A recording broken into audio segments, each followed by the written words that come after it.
Tell us about the Rabbi Aaron Ziegler. Rabbi Ziegler was a tzaddik. How did you meet Rabbi Ziegler? Rabbi Ziegler,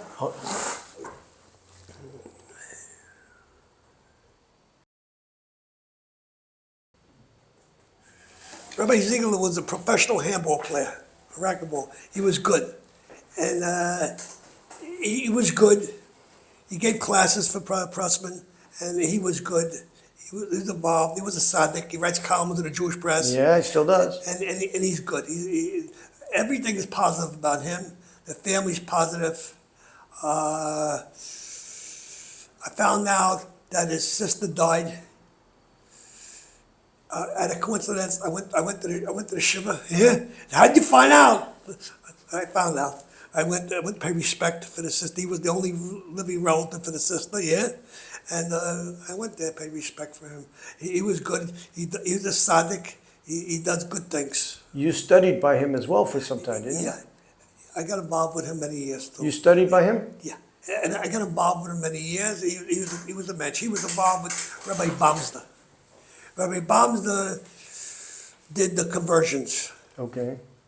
And Rabbi Bamsda made the conversion a little short. But where he lived, it was a Sephardic community. The Syrians are anti-conversions. And the Egyptians were anti-conversions. And they didn't like Bamsda. He was threatened big times. How do I know? I was witness to some of the mikveh he took people down. In real life, if you want a real conversion, like this one guy I davened with him in the shul, a Russian guy who was going with a non-Jewish girl, and she went 6 years for conversions. It did not happen. He went to see me, and this guy was ultra religious. I cannot mention him, Rabbi Bamsda.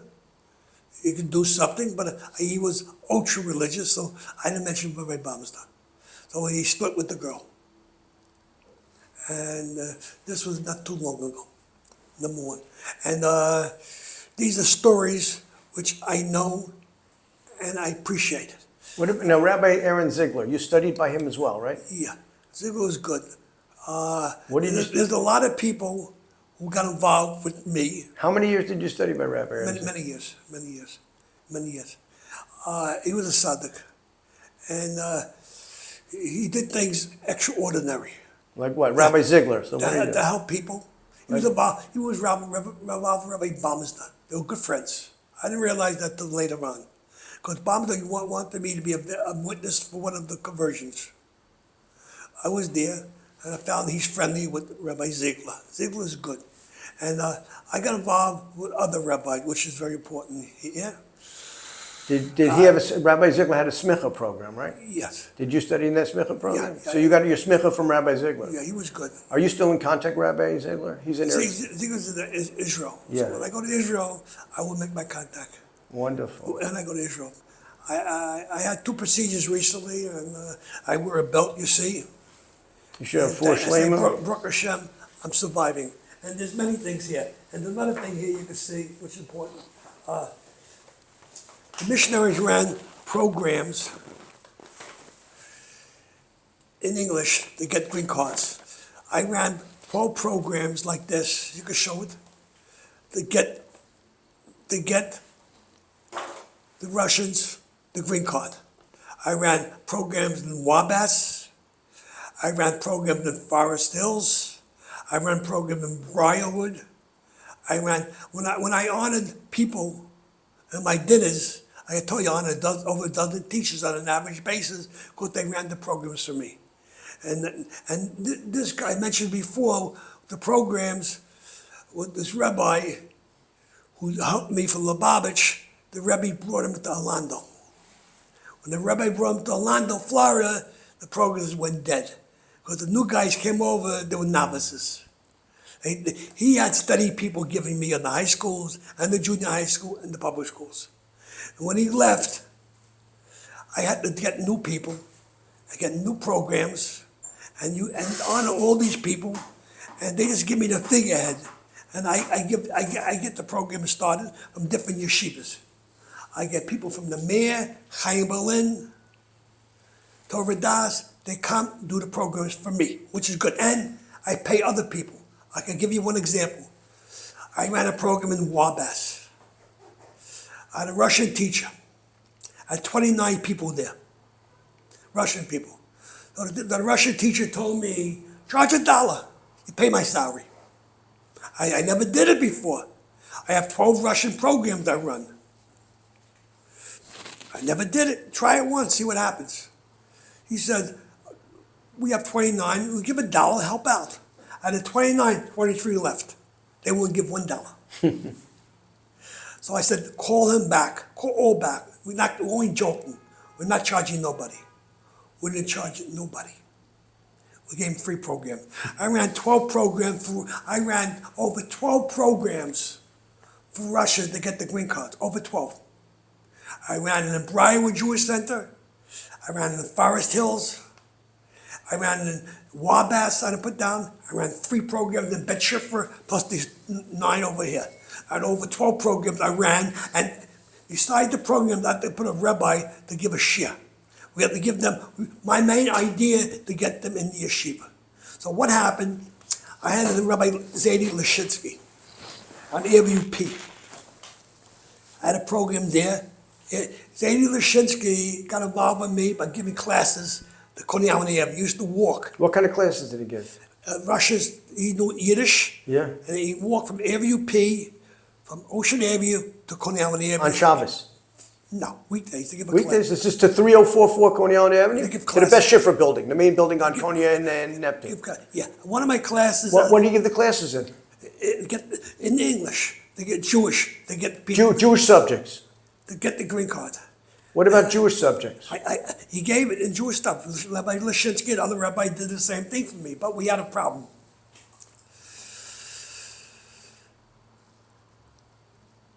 One of my teachers says there's a couple wants to talk to me in Lashinsky's shul. So I made it my business to talk to the couple after the shiur. And they talked to me, but they have a daughter who goes to Madison High School, which I had a program there, Madison High School, and that she goes to an after-school program. And she's very curiosity what's happening. I go there, I find out it was a Jehovah's Witness program on Neck Road on Ocean Avenue. So I pick up, I go to a yeshiva, I go to a shul where I have a program in there. In the Bukharian shul, I have a this young man who I picked up at a missionary house. I have a mitzvah him, and I had a program in his shul in Borough Park, Bukharian shul. And I brought 2 carloads of people from that shul to Neck Road. And they went in there to help me out. The place was packed up. And they see many of their friends were there. And they were shocked. And we got this on first base, what's happening. There was another time when I was at a Torah center after Beth Shifra, I opened up a Queens So when was after Beth Shifra? What year was that? in the 90s, middle 90s. Now, so I want to go back to the Beth Shifra building, Simchas Torah. I had a 15-year lease, 15-year renewable lease. And make a long story short, I got 4 letters from the base dean to evacuate the building. Evacuate the building? He evacuated after 15 years. They want to put new people in there. So my rabbis told me to keep it. Mukash Rabbi says, keep it. I was involved with most of the rabbis. What did Victor Miller say? Was he alive back then? Yeah, I asked all these people. I had to do what I have to do, okay? So your Rosh Yeshiva told me, make a yeshiva out of it. I told him I have all these programs there now, but he said, don't mention names, you know the name. And once I won't mention that name. Yeah. And I said, he's a Rosh Yeshiva on par of like Rabbi Moshe Feinstein. Okay, right, yes, And he yes. said, let it be a yeshiva there. It's more important. Let me finish. So- Zev, let me finish, Zev. No. And I said, he said he takes the responsibility that there'll be yeshiva coming there. Okay? So I closed up. I moved to Forest Hills. I opened a Torah center there. 5-year lease, 5-year renewable lease. There was 2 people, a doctor and a rabbi. I said, before I hire you, I want one of my rabbis to interview you. It was Rabbi Herbst. Rabbi Herbst was there at UN. I used to go to his classes at night. Did you have something to do with Othello? Let me finish first, okay? When I went to Rabbi Herbst with these 2 people, a doctor, who was a doctor in the Macarian community in Russia, and a rabbi, who the rabbi had a shul. Right. And he said, hire them. So I hired these 2 people. They give classes. And the rabbi and the doctor. I paid them $10 an hour. They're not going to Give me 1 survive. minute. Okay. And I hired those 2 people from Rabbi Herbst. Rabbi Herbst was the tzaddik. He came from Premishlam. That's where my mother came from, Premishlam. So he was Babava. He's Babava, and he liked me. And he gave me his ear to ask him shalas. All different Rabbi Migdal Miller. So he said, hire these 2 people. So I went to Forest Hills. I opened a Beth Shifra program there. 5-year lease, a 5-year new Let me ask you a question. How did you come up with the name Beth Shifra? Shifra's, my mother's Shifra. 2 things I had to tell you. You have to remind me about Forest Hills. I'll tell you what happened with Beth Shifra. My mother died in 1982. Okay. And I ran 3 classes, nursery school classes. 3 certified teachers, Siegel, Redlick, and another teacher, all certified with the board end. Second week after mother died, they want more money.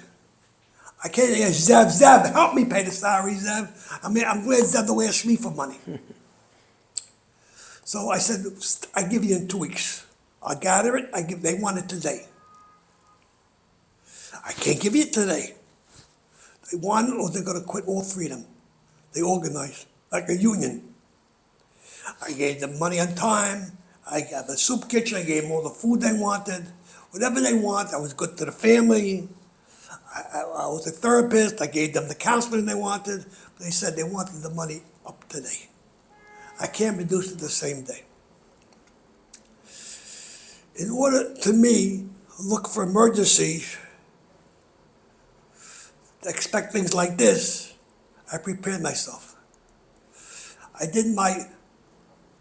got my kindergarten license in Manhattan Beach Public School as a kindergarten teacher, just to prepare myself I could do the job. So I was a licensed Board of Ed kindergarten teacher. I combined the 3 classes. Who taught the 3 classes? Zev, who taught the 3 classes? Yeah. Who did the cooking, Zev? Who drove the bus, Zev? You did. Okay.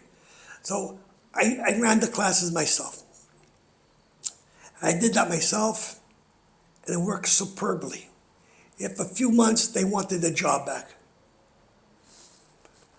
I couldn't make ends meet. I didn't charge these people.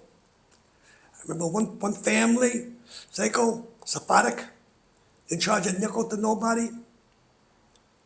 And long story short, she was always late. I was stuck with the kid for hours. I got to know the kid like a father.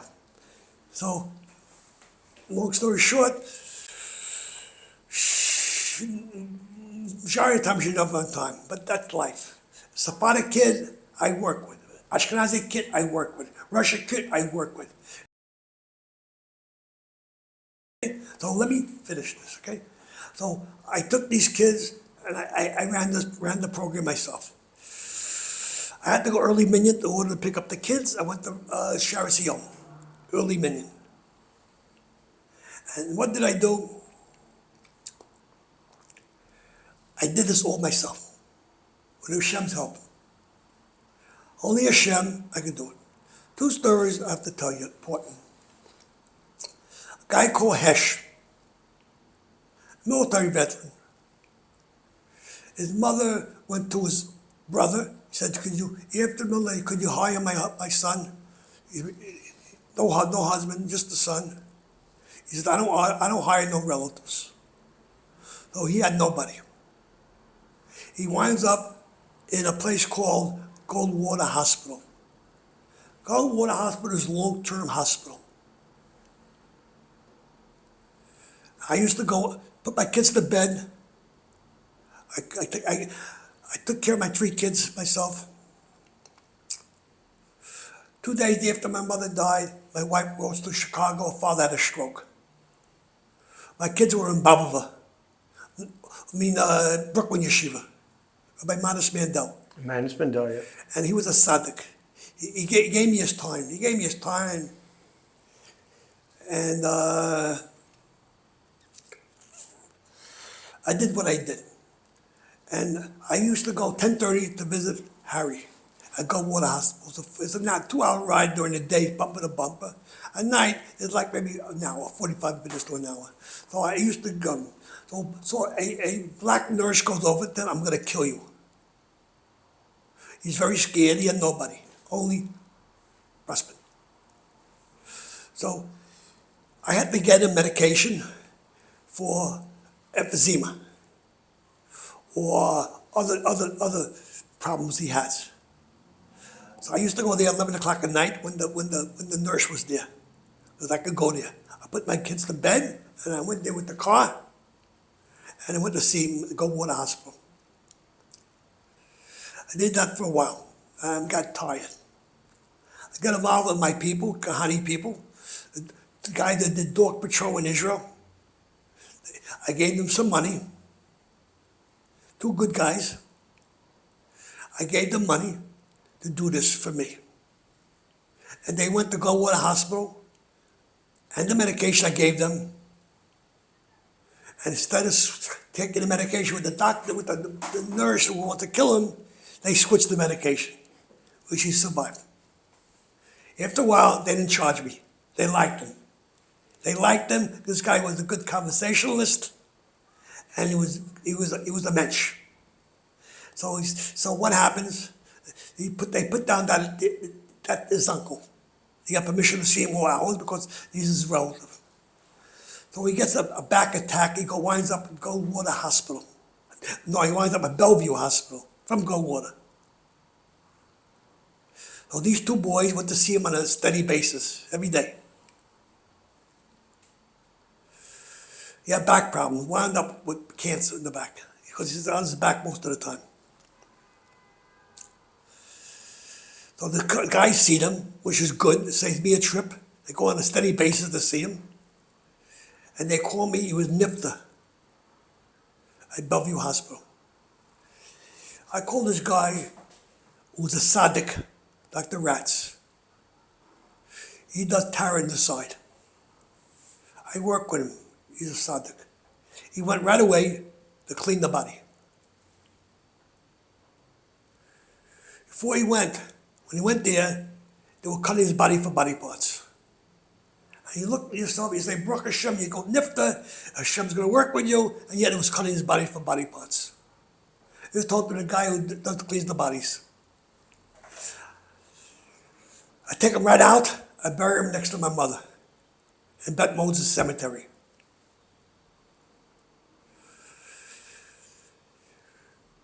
He was a tzaddik, this young man. He died young age. Normally, I give food out. During certain holidays, some Shabbos is early, 4 o'clock. There's a woman named Estelle Alexander. Estelle Alexander lives at Coney Island in the Haber houses. She's like LD, a little retarded. You hear me?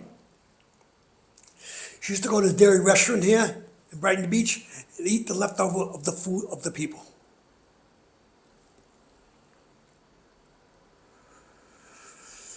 So I bring her food. I got a soup kitchen, I gave her food. She called me up on Friday. I have nothing. I need help. Please help me. That Shabbos, I had to speak at Lincoln Square Jewish Center on Shabbos. Never had the privilege. I never had the honor. They gave me the privilege to go to speak at Lincoln Jewish Center on Shabbos. Rabbi Riskinshall. Yeah. And the rabbi, and another rabbi besides that, he worked on the schedule of the program. I called him. I'd rather give food to this lady because she has nothing than coming here on Shabbos. I called him, let him know right beforehand. Time I got home, he had to give her that food. It was like right before Shabbos. I made it before Shabbos. Then I got a call from a person who's involved with this woman, Alexander, that she's missing. I call up the hospitals. I call up here, I call there. I find out she's in a morgue. I know a sister who lives in I think around Scarsdale, not poor, rich. She wanted to go to visit a sister in Florida, and the sister says no, because she don't want to be embarrassed by the sister.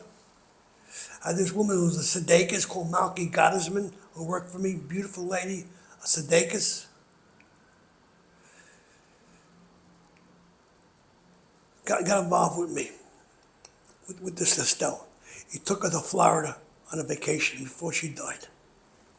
And Malki, I went to pick up them at the train station. I dropped them off, I parked the car, I had to pick them up at the Penn Station. And there was a guy with a beard, never forgot this, coming over to me, he says, I live in Lakewood and somebody robbed my wallet. You look more frum than you. And you have a suit and you have a tie and you have a hat. But this guy had a beard. I said, okay, you have to wait for me till I pick up these two women. Then I'll get involved with you. Okay, my pleasure. He goes with me with the two women, helps with the suitcase, 2 suitcases, to my car. So you did a big mitzvah, you know what I'm going to do for you? I'm going to take you to Port Authority and I buy the ticket and I give you more tzedakah. Yeah. He ran away. He didn't want to go. You know why he didn't want to go? Right. Because it was a scheme. And I looked at this guy looked like a real rabbi, and he's scanning money.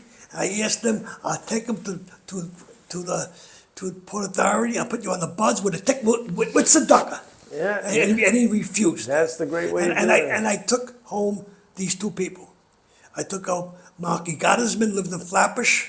She had a daughter and a dog. And I took home Estelle Alexander into Haber houses.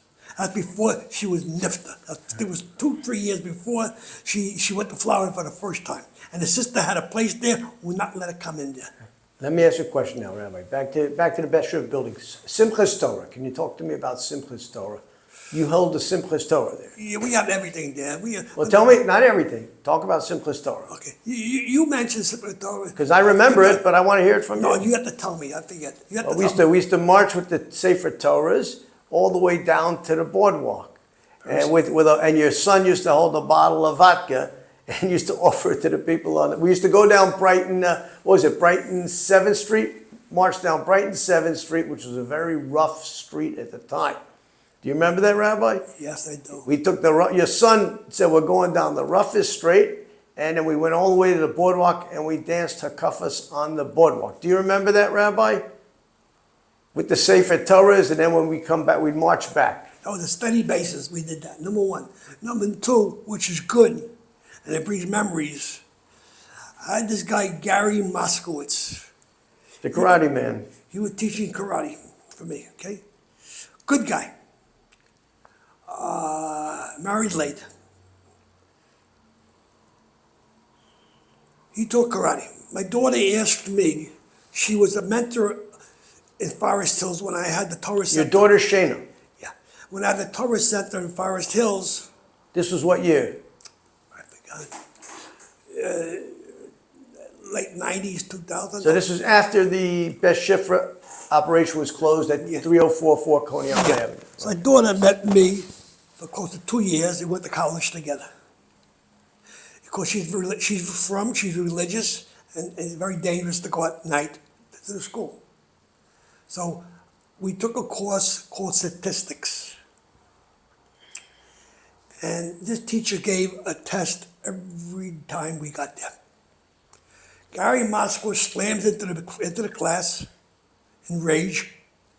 Gary is talkative. He's conservative. He's a Kahani guy. So when teacher's liberal, he talks against the teacher. He wound up with a D, David.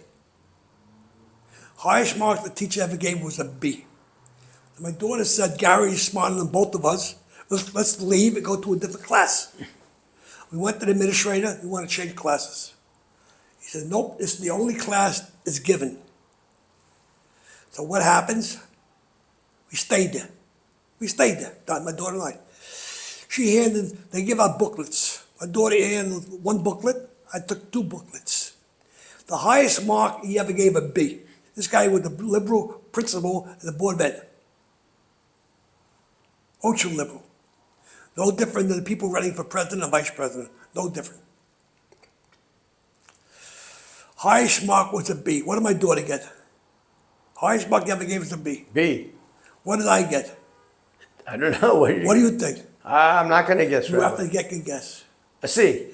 B plus. Oh, you got a B plus. He never gave a B plus before. How do you like that? So with this, they took me for classes. They reviewed me, and I went through rigmarole, and I went to Baruch with a professor who was in Brook College, and he gave me A minus. He liked me. He says, "Come, I'm going to help you open a charter school." He's in charge of charter schools. Beth Shifra, I can use charter schools. I'm a licensed school teacher. I can do this, yeah? He said, you can open a charter school. I went for 2 months there, to no avail. The city did not give charter schools. They closed it down. Now they're opening up. But I had everything prepared. I had my faculty, I had my licensed school teachers, Board of Ed license, and they observed me before I got my licenses. And I appropriated the license, and I became a licensed high school principal. They interviewed me. I was good to my people. They went to my classes. I became a licensed high school principal. I became a junior high school principal. I became a public school principal. But I had no time. I only had Beth Shifra. I'm a one-man operation. I'll tell you what happened. Let me finish. When my mother was nipped in 82,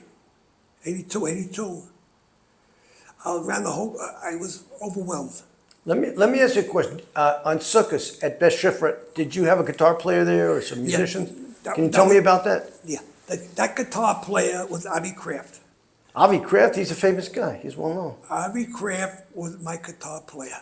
At the Sukkot, you're talking about at 3044 Coney Island Avenue. Avi Kraft was the guy who went to me to prison for gave a guy $100. That was Avi Kraft. Went to me. Let me finish. Avi Kraft was with me upstate getting this young man out. When you read, and he played guitar. He played the guitar for me. He was my. How many years did he go for Sukkot at Beth Shifra?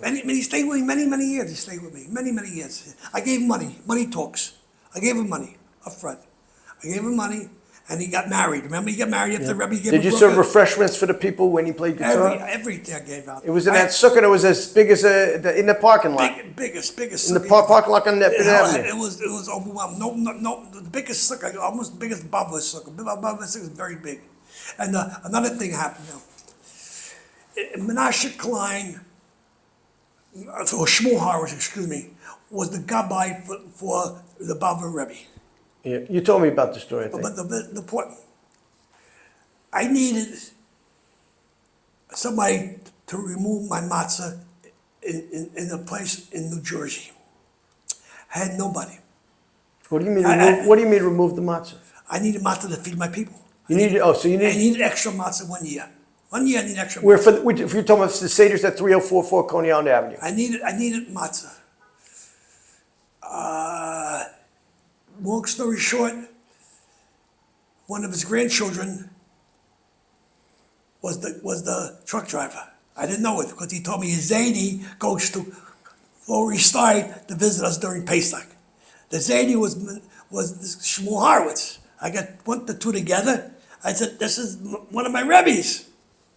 So he made the price the same price anyway, but he gave me, but he did the job. How many boxes of matzah did you need to feed the people at 3044 Coney Island Avenue each Pesach? I had a whole truckload of matzah, a whole truckload. That was for the entire Pesach, all 7 days? More. I opened a Pesach at many locations. But I'm just talking about 3044. Okay, 3044, I had truckloads of stuff coming in there because I had a soup kitchen 7 days a week, 3 meals a day. You have to realize one thing now. So you had a kasher for Pesach.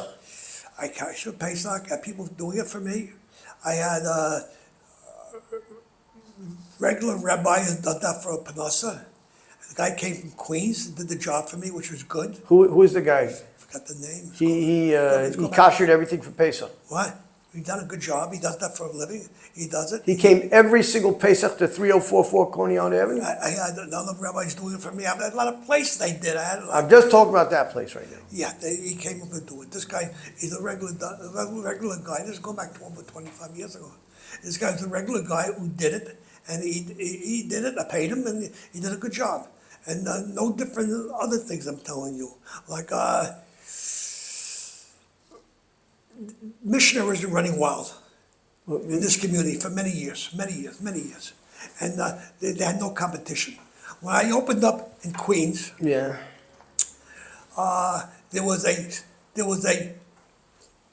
when I opened up in Queens, there was a place 4 blocks away,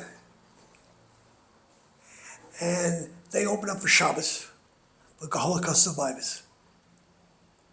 So I brought a synagogue called the Georgian Shul, big synagogue in Queens. They came to me, and they see people from their neighborhood going into that place. And they came with people, me right after Shabbos service, they came there because they stayed longer there. And they were amazed. I went in there to get Jewish people with stamps on their hands. I went in there, and one What do you mean stamps on their hands? Holocaust The numbers. Holocaust tattoos. Okay. And and there was quite a few of them there. So I asked one of them, everything you want, I got for you. He says, could you wait a moment? He goes over to the head missionary guy. He says, he wants me to get out of here. The missionary guy said, I'm getting the paddy wagon to get you out. So I moved out of there. So I didn't want to get Let me ask you a question. Did you ever meet Ralph Palm? many times. So tell me. Palm, I met, he was Torah Vidas, and I had people in Torah Vidas working with me, and Palm gave me brachas, and he told me what to do, what to answer, all that. He gave me shalas what to do, okay? So I asked him questions, he gave me answers. How did you initially come to meet Ralph Palm? I had programs in Torah Vidas. At Torah Vodaas. What do you mean?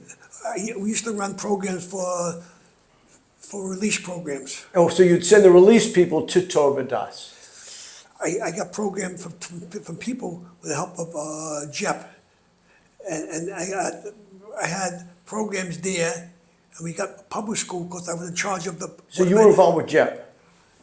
I found a lot of problems, Lubavitch and CSY, I found everyone, every Jewish program you know who wants programs, I got involved. Same as Rav Tov, I gave them prize. At Satmar, You told me about, what about Rabbi Hollander, David Hollander? Did you know him? Yeah, I went to Hollander, and he took over from Rabbi Scheinberg from Mount Eden. He had $1 million foundation somewhere, yeah.